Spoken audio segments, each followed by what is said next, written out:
Кремлевском дворце 10 декабря состоялся концерт памяти известного композитора Шаинский Фореда. Он прошел при поддержке Минкультуры и Культурного фонда Льва Лещенко.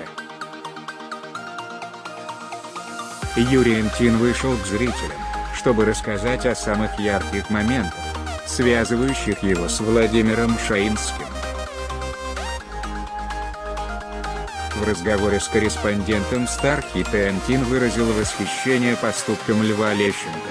Популярный певец приехал на мероприятие после недавней экстренной госпитализации. «Я по-настоящему восхищен подвигом Льва Лещенко. Считаю, что это действительно сильный поступок – принять участие в концерте буквально через день после срочной госпитализации. Приехал он в сопровождении 2 врачей прямо из больницы, из-под капельницы, и сам вел первое отделение. Это было очень трогательно», — говорит Антин. За кулисами у них состоялся разговор, в ходе которого Антин сказал ему: «Нельзя же так пугать. Я был потрясен, когда сообщили, что ты оказался в больнице». Он заверил, что сейчас чувствует себя хорошо, все в порядке, все нормально. Было легкое переутомление. На концерте исполнил 2 песни Владимира Шаинского: «Идет солдат по городу», «Родительский дом». Он отмечает, что ему очень понравилось, как Елена Воробей выступила с песней «Антошка», подобрала забойную аранжировку, продвинутый такой Антошка получился. Сам Шаинский очень любил, когда его песни переделывали, никогда не был против этого. Наше знакомство с Владимиром Шаинским состоялось равно 50 лет назад. Тогда я работал главным редактором фирмы «Мелодия». Забегает ко мне однажды коллега и говорит: «Юра, в коридоре стоит какой-то странный человек и требует встречи с директором. Одет он в детские сандали, без носков и на нем джинсы из детского мира».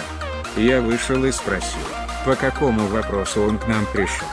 Тот рассказал о себе, поведал, что закончил с красным дипломом консерваторию в Баку преподавателя Каракарова, который, кстати, был учеником самого Шостаковича. Так Володя мне и заявил: «Я внук Шостаковича». Каракараев был любимым учеником Дмитрия Шостаковича, а его любимый ученик. Поэтому считаю себя внуком Шостаковича. Еще добавил, что закончил Московскую консерваторию как скрипач и сочинил концерт для фортепиано. Я был крайне удивлен несоответствием его способностей и внешнего вида. Он произвел на меня очень мощное впечатление. Выяснилось, что Шаинский страницами цитирует произведения Гоголя и Достоевского.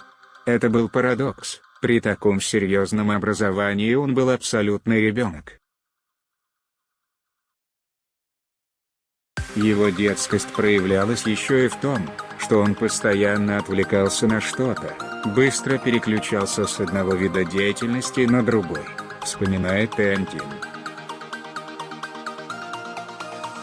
Буквально на следующий день я получил приглашение приехать в гости.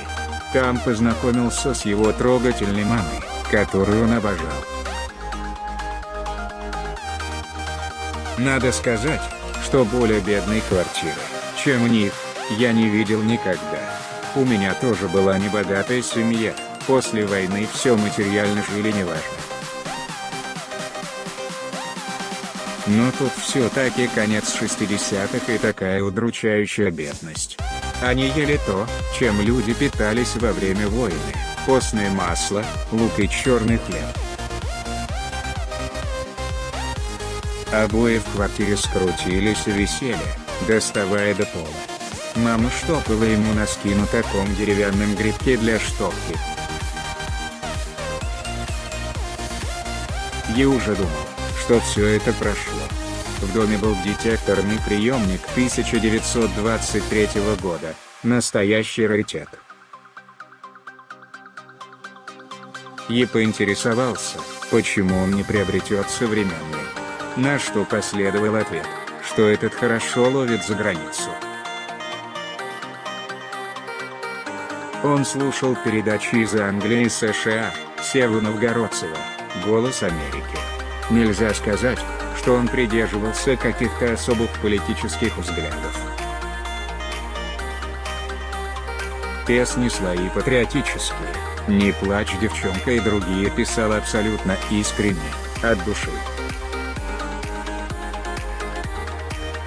Не помню, кстати, чтобы он рассказывал анекдоты о Брежневе, что было очень популярно. Его больше интересовал прекрасный половина. Как-то у него дома мы играли в шахматы, и тут раздался звонок. «Юра, ты извини, но я пригласил 2 девушек», сказал, что у меня в гостях поэт Роберт Рождественский. Я не успел ничего ответить, как он выскочил в коридор и вернулся обратно с 2 очаровательными незнакомками. «Сейчас Роберт Рождественский прочтет вам свои стихи», — громко объявил он. К своему стыду, наизусть стихов Рождественского я не знал, зато был поклонником Евтушенко. Прочитал его, вспоминает ТНТ. «Расскажу, как мы сочинили нашу первую песню. Речь идет об Антошке. Я сказал Шаинскому: вы производите впечатление человека, которому нужно писать детские песни. Вижу в вас ребенка». На что получил ответ: были бы у меня стихи, я бы вам доказал, что могу это сделать быстро. У меня в портфеле всегда лежала тетрадка, в которую я записывал стихи. Ему ее показал. Музыкального инструмента поблизости не было. «Мне и не нужно, достаточно стола», — сказал Владимир Шаинский.